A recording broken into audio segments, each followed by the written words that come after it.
आई इंद्रायणीच्या प्रांगणामध्ये हजारोच्या संख्येनं आपण आलात। सर्वप्रथम जोरदार टाळ्यांच्या गजरामध्ये आपण सर्वांचं मनपूर्वक या इंद्रायणीच्या पट्ट्यातील सर्वांचं स्वागत करतो। कुळवाडी भूषण बहुजन प्रतिपालक छत्रपती शिवराय व या मराठा आरक्षण लढ्यामध्ये ज्या ज्या वीरांचं निधन झालं अशा तमाम महावीरांना सर्वप्रथम विनम्र अभिवादन करतो। आणि हा आमचा पट्टा मानवत तालुका आणि परभणी तालुक्याच्या बाउंड्रीवरचा हा पट्टा ज्या पद्धतीनं जरांगे पाटलाच्या गोदा पट्टा आहे त्याच धर्तीवर हा आमचा इंद्रायणी पट्टा आहे। आणि 4-5 दिवसाखाली आम्ही गावोगावी चावडी बैठका घेत फिरत होतो आणि फिरत असताना आम्हाला लक्षात आलं की आता वेळ खूप कमी आहे आणि तालुक्यातील बरीच गावं बाकी आहेत, एवढं तर शक्य नाही। आणि म्हणून पहिला फोन मी दत्तराव पाटील भोसेकर यांना केला आणि त्यांनी एका सेकंदात मला सांगितलं आमचा माळ नाही तर सर्वांचा, आपल्या सर्वांचा माळ आहे, काहीच हरकत नाही, काय असेल नियोजन तर आम्हाला सांगा। दत्तराव पाटलांसाठी जोरदार टाळ्या वाजवून आपण त्यांचं आभार व्यक्त करूया। त्यानंतर दुसरा फोन केला मी आमच्या घुले पाटलांना, त्यांनी सुद्धा कुठलाही विलंब न करता काय नियोजन असेल ते आम्हाला सांगा, तुम्ही पब्लिक आणा म्हणले, आम्ही बाकी सगळं करतो। ही अशी दर्दभरी आणि जमिनीवर पाय असणारी माणसं या पट्ट्यामध्ये आहेत। मांडाखळी असेल, लोहरा असेल, भोसा असेल, बाबुळगाव, उमरी, पिंपळगाव, सुरपिंपरी आणि त्याचबरोबर पोखरणीचा राजकुमार वाघ सुद्धा गेल्या 15 दिवसापासून पायाला भिंगरी बांधून एक ना एक गाव, मला वाटतं त्यांनी 2 सर्कल पूर्ण केलेले आहेत, शिंगणापूर आणि दैठणा, त्याच्या नावाने सुद्धा जोरदार आपण टाळ्या या ठिकाणी वाजूया। त्याचबरोबर काल सकाळी 7 वाजता ते सूर्यवंशी बंधू पेगरगावांचे नवी गाडी घेतली आहे, नव्या गाडीला सजवून गावागावात जाऊन 2 दिवसामध्ये 40 गावं त्यांनी पूर्ण केलेले आहेत। त्याच्यासाठी पण आपण या ठिकाणी जोरदार टाळ्यांच्या गजरामध्ये आपण त्याचा आभार व्यक्त करूया। आणि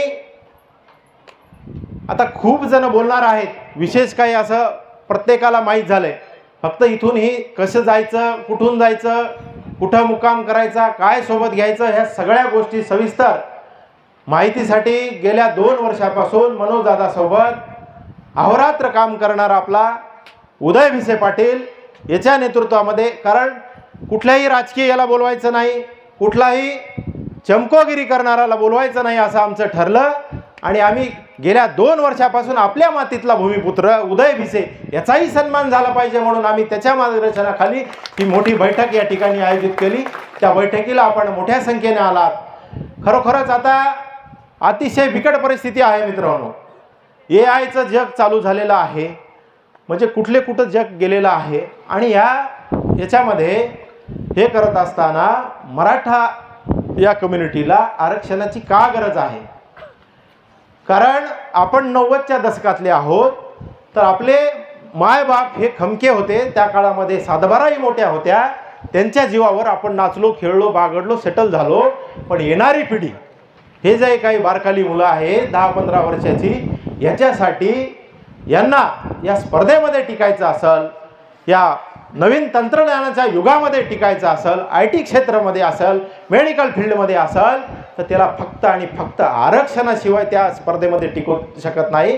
म्हणून मित्रांनो, आरक्षणाची गरज ही अत्यंत आहे, हे प्रत्येकजण सांगणारच आहे।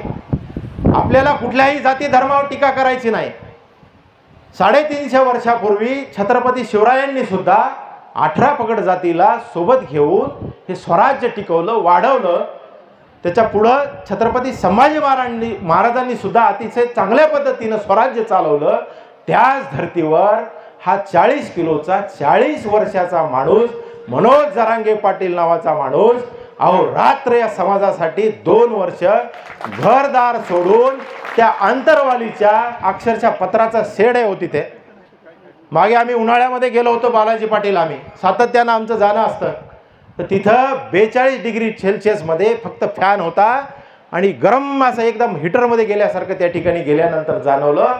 ह्या हीटमध्ये 18 तास काम करणारा हा माणूस आपल्या समाजाला मिळाला आहे, हा माणूस गमावता कामा नये. म्हणून यांचे हात बळकट करण्यासाठी आपण लाखोच्या संख्येनं आंतरवालीच्या दिशेनं 27 तारखेला आपण गावागावातून घराघरातून जायचं आहे. जेव्हा जेव्हा या गावावर, देशावर, राज्यावर, जिल्ह्यावर संकट आली मित्र हो, तेव्हा तेव्हा ह्या मराठा समाजानं मोठ्या भावाची भूमिका घेऊन गावाचं गावं पोचण्याचं काम केलं. आजही प्रत्येक गावामध्ये जातो मी. जिल्हा परिषद शाळेची जागा जर कोणाची असेल तर गावातल्या पाटलानं दिलेली, मराठ्यानं दिलेली आहे. जिल्ह्याच्या गावातली कुठला दवाखाना असेल, कुठलं मंदिर असेल, तर त्या ठिकाणी सुद्धा ती जमीन देण्याची दानत ही फक्त मराठ्यामध्ये आहे मित्रांनो.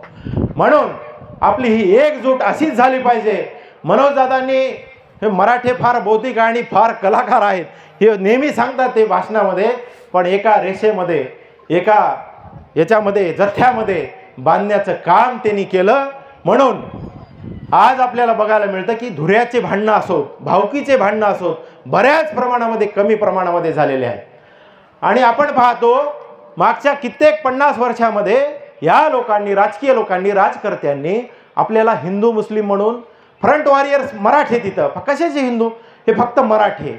त्याच्या काळानंतर मागच्या काळामध्ये मराठा ओबीसी वाद लावण्याचं सुद्धा या लोकांनी काम केलं. पण मनोजदादाच्या मनामध्ये छत्रपती शिवरायानंतर खरोखरच आपल्यासाठी हे मराठे सगळे झोपले होते, ह्या झोपेतून जागं करायचं काम मनोजदादाच्या माध्यमातून झालं.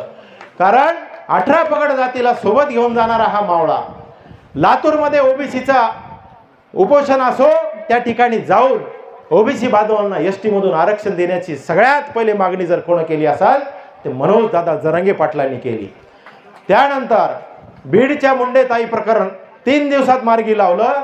SIT असो, त्या चार्जशीट दाखल करायची असो, ते सगळं काही नियोजन फक्त आणि फक्त दादामुळे झालं. असा हा संघर्ष योद्धा छत्रपती शिवरायानंतर 300 वर्षानंतर आपल्याला मिळाला आहे. आणि या योद्ध्याचे हात बळकट करण्यासाठी आपल्याला लाखोच्या संख्येनं येत्या 27 तारखेला आंतरवालीकडे कूच करायची आहे, अशी नम्रपणे आपल्याला सर्वांना विनंती करतो. आणि या ठिकाणी तमाम ह्या माझ्या, जसा जरांगे पाटलाचा गोदापट्टा आहे तसा ह्या इंद्रायणी पट्ट्यातून आलेल्या हजारो मावळ्यांचे मी आभार व्यक्त करतो आणि थांबतो. जय जिजाऊ, जय शिवराय.